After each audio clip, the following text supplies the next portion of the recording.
Hey, what's up, people? JayDub here. Gonna be giving a couple of quick thoughts on this last episode of Monday Night Raw. And as always, if you want my full thoughts on Raw, just tune into the SideShow this Wednesday at 6 p.m. Eastern Time, only on JayDubShow.com. I'll be talking about Raw, SmackDown, NXT, TNA, and tons of other topics also. One of those other topics being this feud that's brewing between me and Eric Bischoff. I told you guys in my last video I challenged Eric Bischoff to a debate on the SideShow. Well, I didn't get a chance to debate him on the SideShow last week, but I did get a chance to talk to him today, and let's just say the shit hit the fan. Some words were exchanged. I'll let you guys know what I said to him, what he said to me on the SideShow this Wednesday at 6 p.m. Eastern Time, so make sure you are there. And just a message to Eric Bischoff, you fucked with the wrong one. I heard you had some shit to say about me when I got off the air. Just know that this shit is not over. It's only the beginning. And speaking of the beginning, it seems as if Nexus is having a new beginning with a new leader, and that new leader being CM Punk. It seems as if he's replaced Wade Barrett as the leader of Nexus, and yeah, this is a much needed reset for Nexus. Nexus has been just trotting along.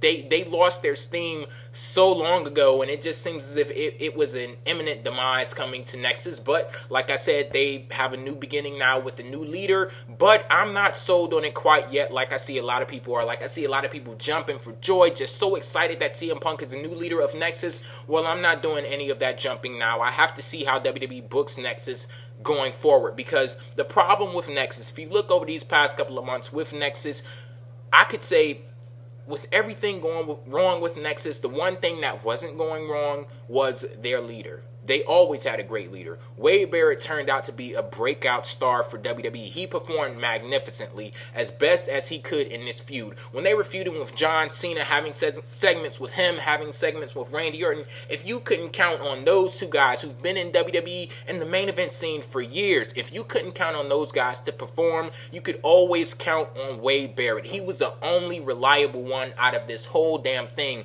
And for him to be the one to be replaced, that's kind of questionable to me. So hopefully whatever happens with him outside of Nexus, even if he's outside of Nexus, like we don't know what's happening with Wade Barrett. He wasn't on tonight, but whatever happens with him, hopefully he lands in a good spot in WWE, because like I said, they found a breakout star in him. But back to Nexus, the leader of Nexus never really was the problem. It was the inconsistent booking with Nexus, how we would hear Michael Cole talk about how they're so strong and such a dominating force, one of the most dominating forces in the history of WWE, and then we see them job out to people like Santino and Kozlov, and then when they're in big matches like at SummerSlam, and they lost that match, and they just continually lose, and be embarrassed, and then they think they could come back the next week and do a beatdown, and then they will regain their heat back like that. It did not work. Well, it did work kind of in the beginning, but people started to get tired of it. So hopefully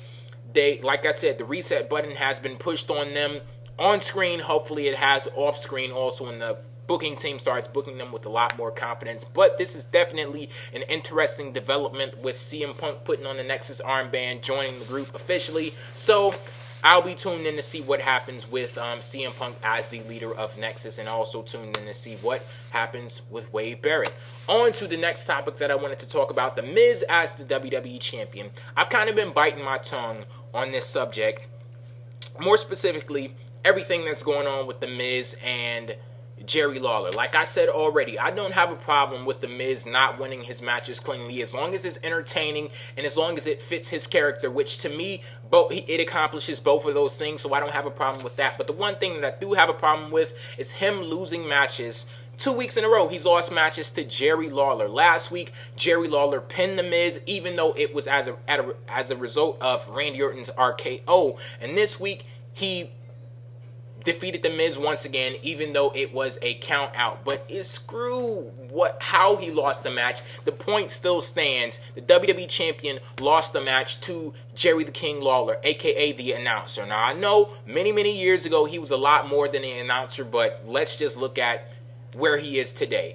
He should not be defeating The Miz. Why can't they give him wins over Jerry Lawler. Like, what the fuck is the problem with that? Like, I want to know, what is The Miz losing to Jerry Lawler? What is this doing for The Miz? Screw what it's doing for Jerry Lawler, because Jerry Lawler doesn't need anything done to him. All he needs to do is sit his ass back down at the announce table and call matches. That's what he needs to do. That's what needs doing for him. So he doesn't need a push. He doesn't need to get over with the crowd. He doesn't need any of that. So what I want to know is, what is it doing for The Miz? And I don't have the answer to that question, and I've been sitting here and I've been patiently waiting for the answer, but apparently I'm not going to get that answer. Now, I'll go back a couple of weeks ago where we had the match between Jerry Lawler and The Miz for the WWE Championship in the TLC match. That was highly entertaining. I loved that match. It was a great main event. It was built up like it was a pay-per-view main event or something like that, because you had a great story going into it, and the match was entertaining itself. So the build-up to that was great, and the execution of it was great also. But what's going on with Jerry Lawler defeating The Miz? I don't get that. And this is, you know, somebody that WWE needs to book with a lot more confidence also. And speaking of The Miz, WWE Championship, he will be defending the WWE Championship next week in a Falls Count Anywhere match versus John Morrison, another one of my favorites in WWE. I'm thinking that The Miz is going to win this match, and I'm wondering, why did they book the match for next week instead of at the Royal Rumble? Why couldn't they give the young up-and-comers a spotlight at the Royal Rumble? We don't need big, huge names in, you know, main event matches at the Royal Rumble pay-per-views like that, because the Royal Rumble match itself is going to sell that pay-per-view. So why not put on John Morrison versus The Miz for the WWE Championship?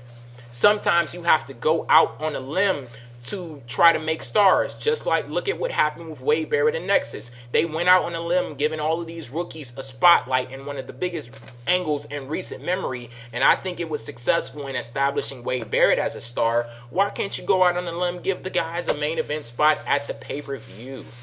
Like, come on now. Like, I don't know what the reasoning was behind that. Hopefully another one doesn't go to, you know, Randy Orton, because he's had so many chances, and I just want Randy Orton to be X'd out from the main event scene. Well, at least the WWE Championship picture, because, you know, he had his chance and he didn't work too well with it. So, yeah, those are my quick thoughts on Monday Night Raw. Quick thoughts, and it's a 7-minute fucking video. But anyway, yeah, like I said, make sure you tune into the SideShow this Wednesday at 6 p.m. Eastern Time. I am JayDub. Peace out.